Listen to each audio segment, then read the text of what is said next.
Some have suggested that this stone alone weighs in excess of 1,200 tons. How was it moved there? Because obviously it's situated on top of these stone rows that we can find down here, which means that this stone had to be lifted and then set on top of these stones down here. So did the Romans have the technology to move and lift such stones? Well, all you have to do is look one country over to find out. About the same time the Romans were beginning their 200-year project at Baalbek, another project of similar magnitude was beginning by the Roman client king Herod the Great in 19 BC. Herod, using Roman techniques, renovated the Temple Mount to earn favor with the Jews, who viewed him as a Roman proxy, not a Jew. The expanded version of the temple was double the size of the original, but in order to make this expansion, he had to incorporate part of the hill to the northeast, which meant that he had to construct a massive retaining wall in order to hold back the force of the earth in order to build the massive platform. There is a portion of this retaining wall still standing today, and it contains the second largest set of single stones next to Baalbek. Just like Baalbek, there are several of these stones lined up to form the wall and to provide the weight and size needed to hold back the earth. They call the four largest stones the master course.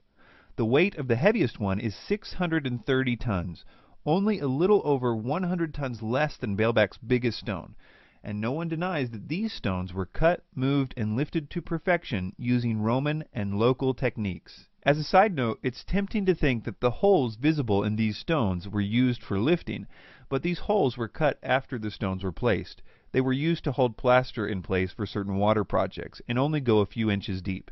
Anyway, is it really logical to believe that the Romans could cut, move, and lift 630-ton blocks for retaining walls just fine, but if you added another 100 tons, it would require alien technology? We know that the Romans, about this same time, had taken a liking to Egyptian obelisks. They started dragging these obelisks back to Rome in large numbers, and Rome was hundreds of miles by land and sea from Egypt, whereas Baalbek was less than a mile from the quarry.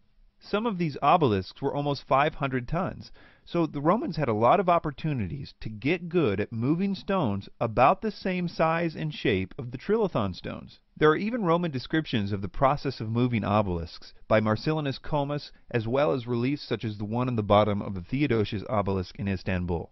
The ancient Roman writings of Marcus Vitruvius Pollio describe in detail many of the Roman technological advantages, like pulleys, which would reduce the force needed by half for each pulley used. He even described their ingenious way of moving stones by constructing huge oak wheels on either end of the block, whether they were round like pillars or huge rectangular stones like the trilithons. They would then be pulled by oxen to the site. So what about the lifting of the trilithon stones at Baalbek? Some make the point that the trilithon stones do not have Lewis holes in them like many of the other Roman stones at Baalbek. Lewis holes is the name for the holes that the Romans would drill in the stones for lifting with their cranes. Yes, the Romans had cranes, and although their cranes only had a 5-ton capacity, often they would combine many of them together, which would obviously give them a greater capacity. So why don't these 3 stones contain these holes, like all the rest of the stones at Baalbek? Well, first of all, I wouldn't be so sure that they don't. No one has ever seen what is on the ends of these stones.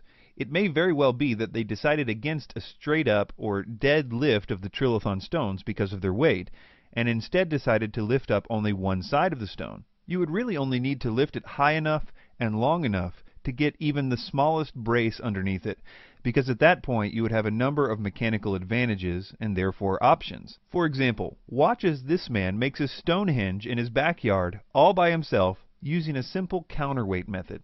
I've tried to do this without any mechanical machinery at all. I've used mostly sticks and stones for my equipment. No pulleys, no hoist, no metal levers. Just try to use gravity too, I believe, is my favorite tool. Whoop. The first goal is getting this block 3 feet off the ground. In order to move it up to this point, I just rock the block back and forth, adding weight to that end, and that opens a gap on this side, and just slide a board in. Then I add the weight to that end. There it goes. And slide a board in on this end. This shoring box acts like a jack, slowly raising the block. But it's not really even necessary for them to have been lifted.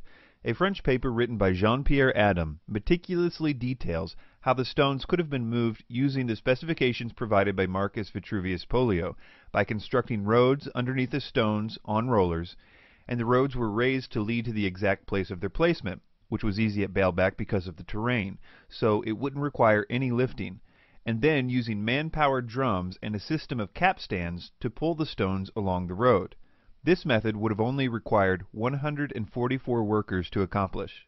It's also helpful for people to remember that the largest stone ever moved in the world is the so-called thunderstone in Russia. Moved in the 1700s using no modern equipment, this stone is 1.5 tons larger than the largest trilithon stone. And we know that moving it didn't require any alien technology. Well, what about this claim? What's really interesting about Baalbek is it's always been known as the landing place.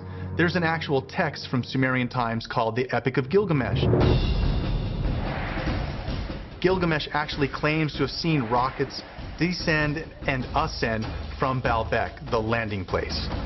These claims come directly from the writings of Zechariah Sitchin, and they are totally untrue. Baalbek was not called the landing place, and the Epic of Gilgamesh never speaks of rockets ascending and descending anywhere in it. If you're going to make these assertions, okay, I would want the passage. I want to see the passage in Gilgamesh that names Baalbek specifically. Okay, I'm naturally skeptical that there is such a passage, but if you're going to make this claim, you have to be able to establish with certainty, not even just a general region. You have to establish with certainty that these are the stones, or that these stones are what is being referred to in any given text. Sitchin, when making this claim in his book, never tells the reader where they can find this in the Epic of Gilgamesh. This is probably because it makes it harder for the reader to check his facts.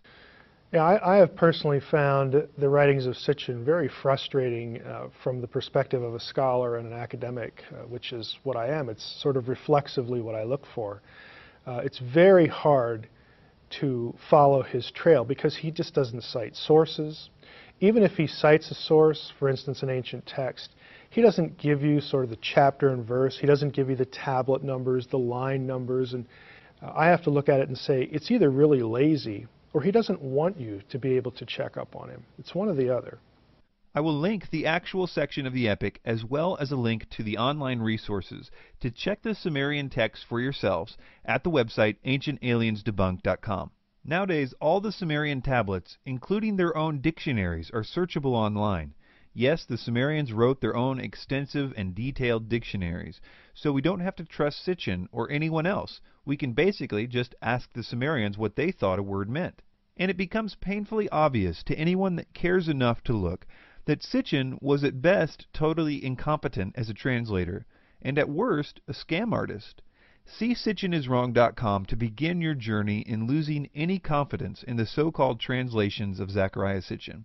In conclusion, the trilithon stones are part of a necessary retaining wall, not a foundation, and such walls were common to the Greeks and Romans.